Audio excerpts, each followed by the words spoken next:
there, welcome to episode 10 of the Yoga Love podcast. My name is Noelle Whittington. My audio quality in the last podcast was horrible, and my recording studio partner was just horrified by the quality, so I apologize to you guys. I tried recording from my headphones while I was in my car because sometimes in one weekend I'll spend 12 hours driving to and from a yoga teacher training, so I was just trying something out. You know, it's progress, not perfection, right? So today I'm using my good mic again so you can hear me. And I didn't want to re-record that episode because I just felt like it just came from my heart and it flowed and it channeled, and that's how I feel that the teachings of yoga come through. They're not mine, but I'm lucky enough to be a channel for the wisdom of my teachers and my ancestors, and I just hope that I can do it justice as an eternal student. So, wanted to do part 2 of compassion and empathy and boundaries. And interestingly, I put out a request for any topics that you all would like to discuss, and one of my students in Jacksonville, North Carolina, wanted to learn about yoga assists, and this is one of my favorite things to teach because I feel like it's such an important topic to talk about. Human beings need touch so much, and we all need affection and we need connection. And you know, even developmentally as a baby, if we don't receive touch, then we won't develop in the best way. And a lot of babies can, you know, have lots of issues and or, you know, not make it. So it's really important, and we still as adults need that affection and connection, and to learn how to build trust with another person. So I felt like that topic, along with compassion, empathy, and boundaries, went perfectly. So thanks, KJ, for the topic suggestion. I take yoga assisting very seriously, but at the same time, I like to have fun with it. And when I say I take it seriously, I mean that it is such an incredible responsibility to clear yourself, to get in the right headspace, and to make sure that your energy is clear and clean enough so that when you have the honor and the privilege of going into another person's sacred space, that you're only holding space for them. And you might be offering them either gentle touch assists or firm touch assists. And when I describe what assists are in my yoga classes, I just explain that they're, for me personally, not corrections necessarily. They are just loving enhancements. And I encourage students that are learning how to assist to just start with the gentle touch and to get in there and to get comfortable with touching people, because unfortunately our culture is not really touchy-feely. We're not encouraged to hug strangers or to hold hands, and that's one of the things that I see when I travel to other countries is how affectionate everyone is. And in India, the men are really affectionate with one another, which is very sweet. It's not uncommon to see men holding hands, walking down the street, just enjoying one another's company. And here in this country, it might be a label, or it might be frowned upon if you consider yourself a straight man, and I don't know. So these yoga assists are just a reminder that we can hold each other safe in the most pure and sacred way. So the process of preparing myself to assist includes just taking a few deep breaths. Let's try some deep breaths now.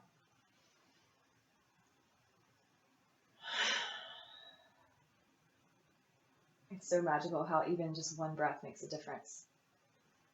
And then I will ask to be a clear channel. Maybe my eyes are closed while I'm connecting with myself. And I ask to not receive anything from the student or give them anything of my own, but just to simply be a clear and pure channel for energy. And then I thank the divine for offering me this opportunity to connect with another person and to go into their sacred space. And I ask to be a catalyst for my own healing and for the journey of the person that I'm offering assists to. And then maybe I'll say a little prayer or I'll do a little mantra. And then when I feel like I'm ready, I'll take deep breaths and I'll enter the person's space. And you build an assist from the ground up, meaning that you secure your foundation first. And you're either a wall or you can hug them with your legs. And my friend and teacher, Kristen Cooper-Goulet, calls that the ThighMaster. So you secure your foundation and you make sure that the base of the assist is stable, meaning that you secure the anchor point on the student. So for example, in downward facing dog, the anchor point would be in the hips, because that's where it takes most of the weight. And then if you're giving a firm touch assist, you follow the line of energy that the posture is creating, and then you apply 50-50 pressure. So that means that you're holding the person stable while you apply the assist. So for example, again with the downward facing dog assist, you would put your weight in your feet. You could, one of the ways you could do it is you could take your hands to their hips. You're facing toward their hands and they're facing away from you.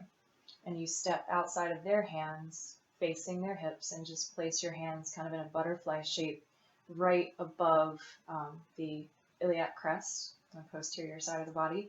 And you press in a little bit with the heels of your hands, and you follow that diagonal line of their body up and back, not just down, but up and back. And you breathe.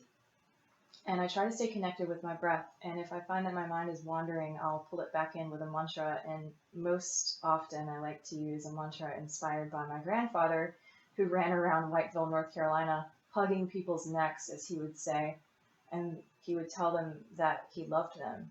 And this is a veteran and a prisoner of war, and he had to learn the hard way what love meant.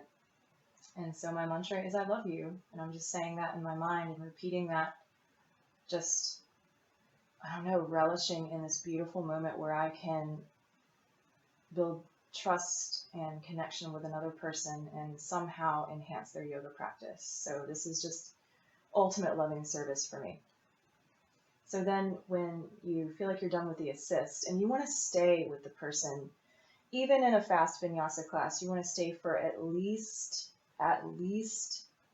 3 to 5 breaths. And I'm saying that really slowly because that's the breath count. So it's a Patabi Joyce breath. So it would sound like this. Inhale. Exhale 3. Inhale. Exhale 2. And inhale. Exhale 1. Then you release from the top down. So you would secure your foundation, take your hands off of their back, put your weight in their feet, and then as gently as you can, step away from the student.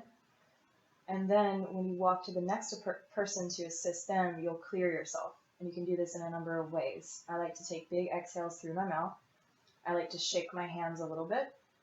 Sometimes if I feel a lot of emotion in the room, like sometimes when I'm leading yoga teacher trainings and I've been their solo teacher the whole time, I'm just totally in love with them and they feel like my brothers and my sisters and my children a little bit. I don't know, it's an interesting combo. I'll start to get emotional and I'll let myself feel that as just an enhancement to love, but then I'll exhale it out and I'll imagine it just kind of pouring out through me. And then I'll shake my hands. And before I assist the next person, I'll just rub my hands together. And I'm doing that for a few reasons. I'm doing that to warm my hands up because my hands get cold as a Vata person. Also, I'm charging up my hands with good, warm, loving energy. And they can hear my hands rubbing together. So it helps to not startle them. I'm not a huge fan of doing the strong Ujjayi breath in someone's ear. I mean, it sounds like this. And that can be a trauma trigger also right in their ear. I don't know. It's not my favorite. It is good to breathe so that the student can hear you, because it inevitably will, silently invite them to breathe as well. But you do you. If you like strong Ujjayi breath, then do that, because that is inspiring to a lot of students. So please be yourself. That's the most important thing. When you are giving assists and someone can tell that you're nervous, it can sometimes feel unsafe, and it's just not pleasurable. So go in there knowing that you have love to give and that it is a precious gift. So that is an example of how you would give a firm touch assist. The same applies for a gentle assist. Let's say that you're assisting someone in a gentle touch way in Tadasana, in a mountain pose. You maybe walk up behind them and just simply put both hands on their shoulders. So you would do the same clearing process.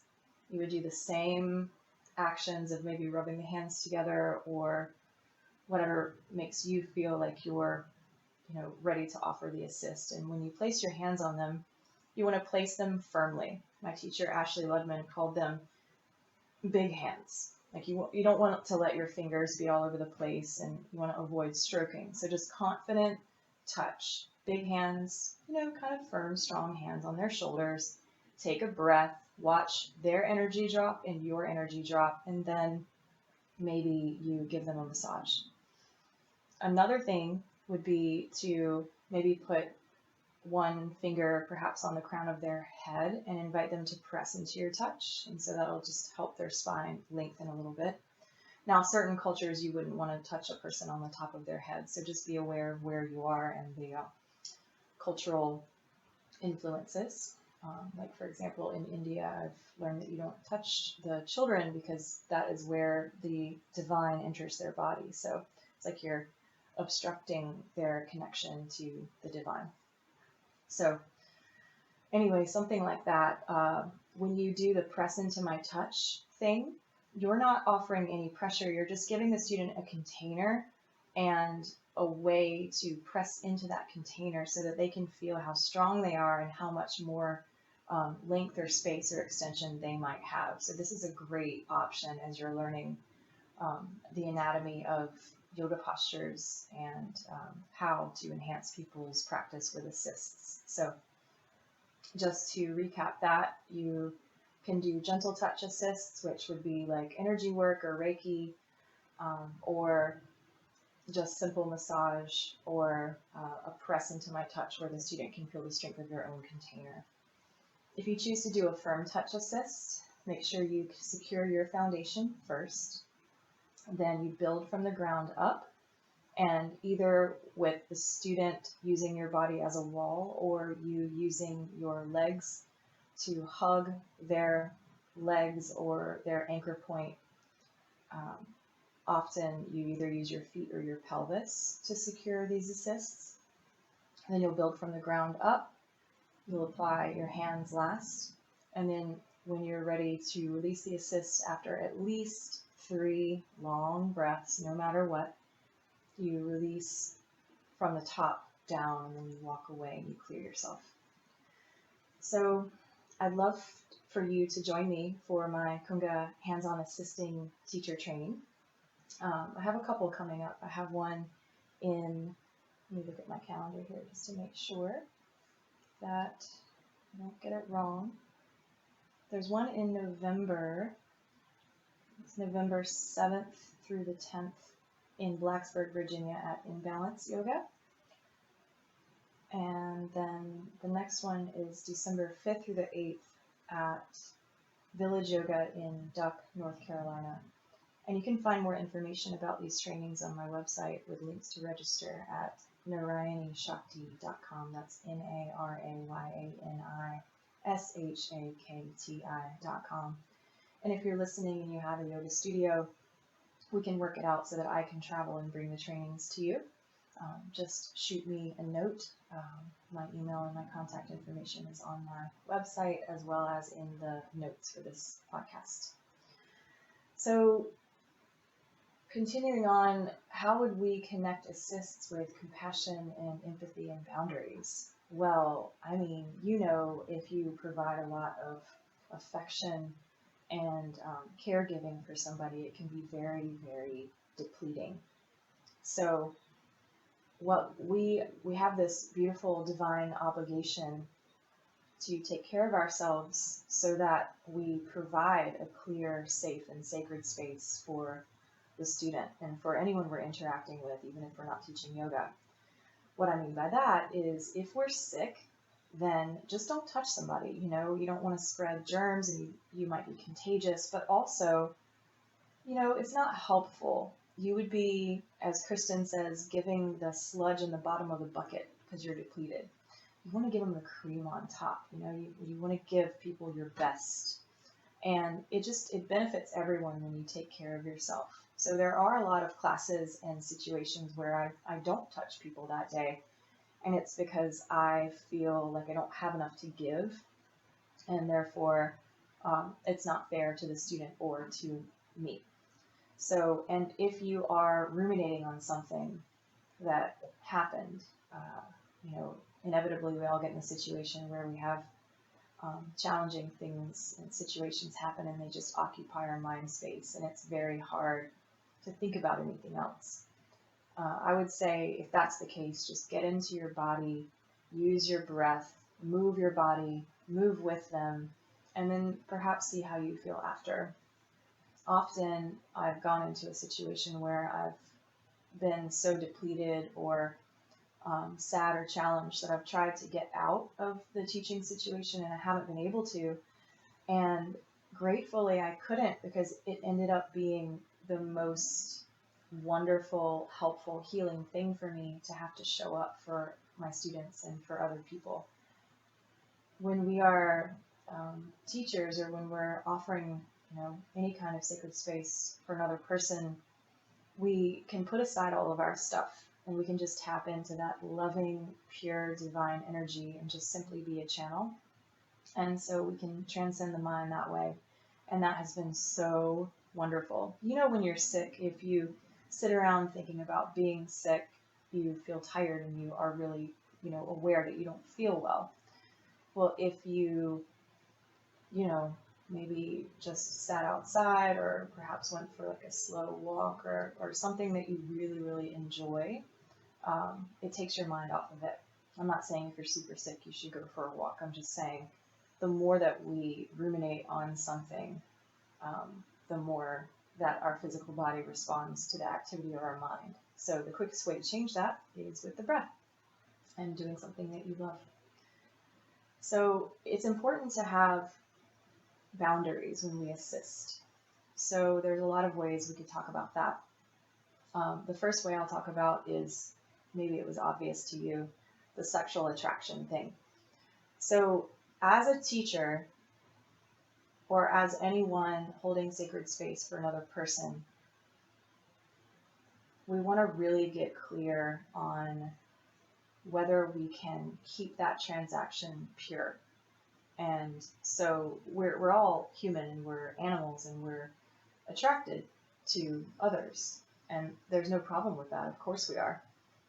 But if you notice that you can't get past that attraction, or maybe you're in a place in your life where you need some attention, you need some emotional support. I know I've been in a place where I notice myself kind of complaining, and it's because I'm looking for validation or maybe support from other people, and I have to pull back and recognize that. So if you can't get past your attraction, and also you are assisting with maybe having the student kind of fall in love with you a little bit, if there's any sort of inkling of that, then just don't touch them. And it's okay. I've been in a class before where I felt an attraction from a student, and so I just didn't assist them. And it just keeps it a little bit more clean. Trust your intuition. It's always right. Earlier in in my 20s when I was kind of struggling with self-worth issues, and I still am, who isn't, I would have the mindset of like, oh, how could they possibly be attracted to me? Like, nah, this isn't happening. And then, I would have known already that either I felt attracted to them or I knew that they were attracted to me. And I honestly enjoyed the attention. And so I didn't bring that into my yoga teaching, but I noticed that in relationships in my 20s. So if you think that someone is attracted to you and they are looking to you to provide some sort of pleasure, or that they will attach the feeling of goodness and healing to you specifically, like you're the strategy. Like, I come to Susan's classes because Susan makes me feel so good, and Susan is a genius, and she's so spiritual, and she gives me my connection to the divine and all of this stuff. Susan might be amazing, but it's not Susan. It's the student and their connection to themselves. And Susan is creating and holding the space, but it's not us. We're just responding to the way that the practice makes us feel. So we're in a power dynamic, in assists and in any sort of teaching situation. If you're a teacher, it's your responsibility to take care of that student and to check yourself. Even if they, make advances at you, they might be welcome sometimes, but if they're your student, it's just not ethical for you to act on that until you can put yourself in a different situation. You could suggest that that student go to another teacher who might meet their needs a little bit better. And then when you're not in that power dynamic anymore, great, go ask that person out. We're all human and we deserve to be loved. And, yoga communities and scholarly communities are great places to meet people. But you just want to make sure that you're not in a power dynamic and taking advantage of another person. So we can keep boundaries really clear that way. Also, you might be one of those lucky people that has visions and receives messages when you are around people or when you touch people. Only offer this information if they ask. And the reason that I'm saying that is because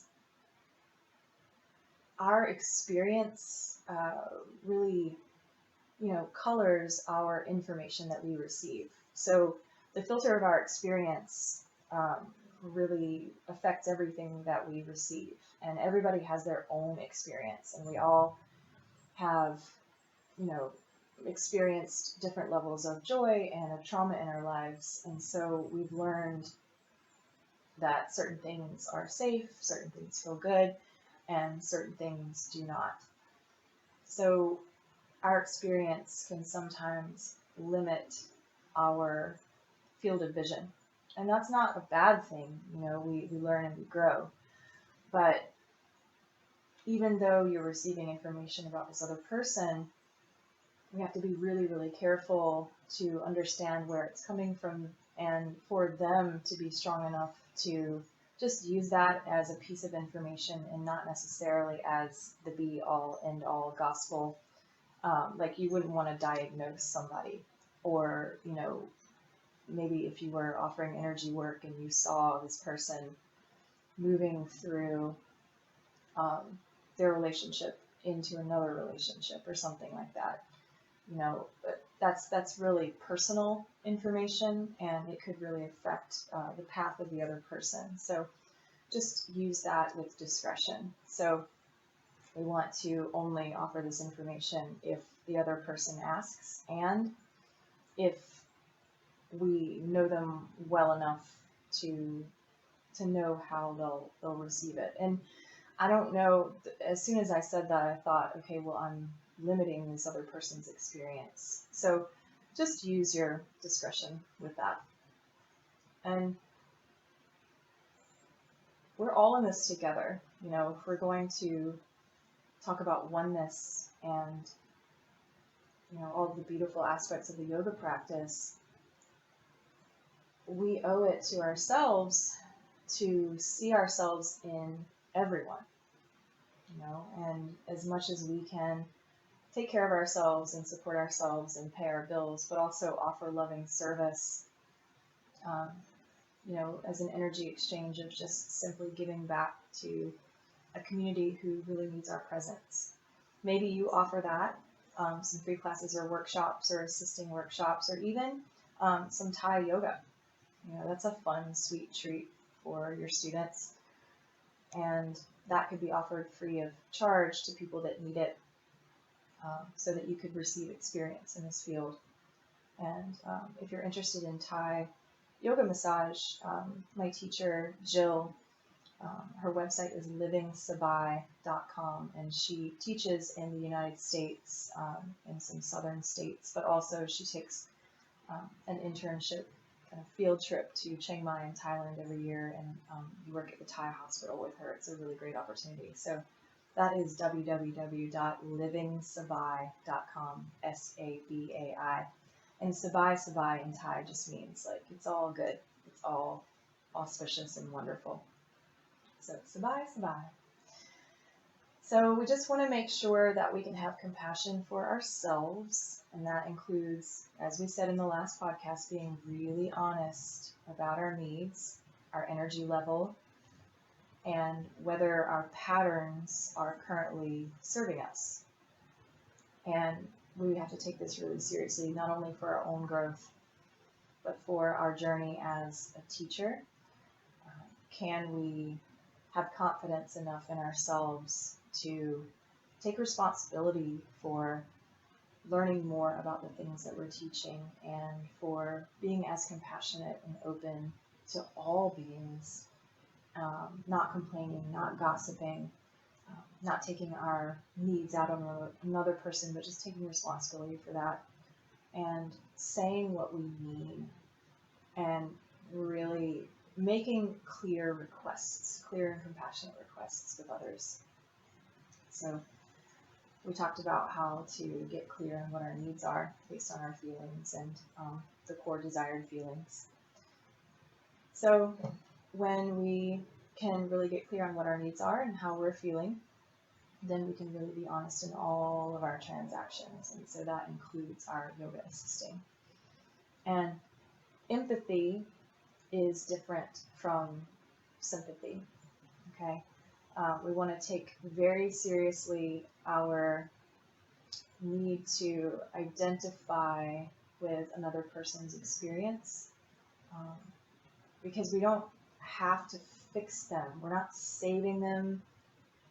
We all have healing powers in and of ourselves, for ourselves, but I just don't agree with using the word healer, because that means that we are doing something, right? Like if we can be humble enough to step back and to give it up to God or the divine or whatever you want to call it, then that's kind of a safer way to honor the transaction. So we're space holders, and some of us that have really just learned to believe in ourselves, we all have these powers, right? We all have the ability to heal ourselves and to create space where others can heal themselves too.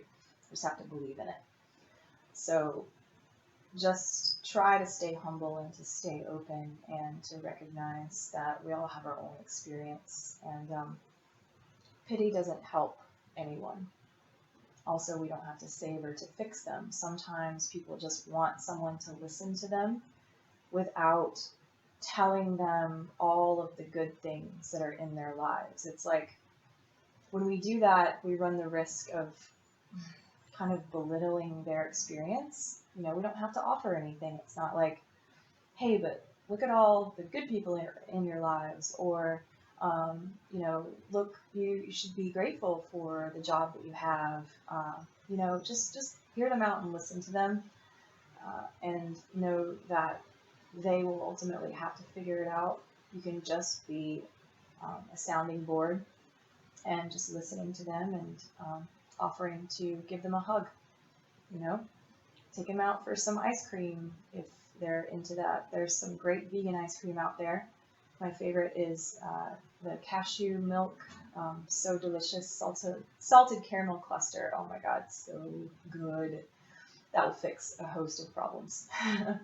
Offer to go on a walk with them, go have some tea, do some yoga. The more that we can get our friends who need emotional support moving and back in their bodies, have a dance party, that will help them to, to get the boost of serotonin and oxytocin that we so need to feel healthy.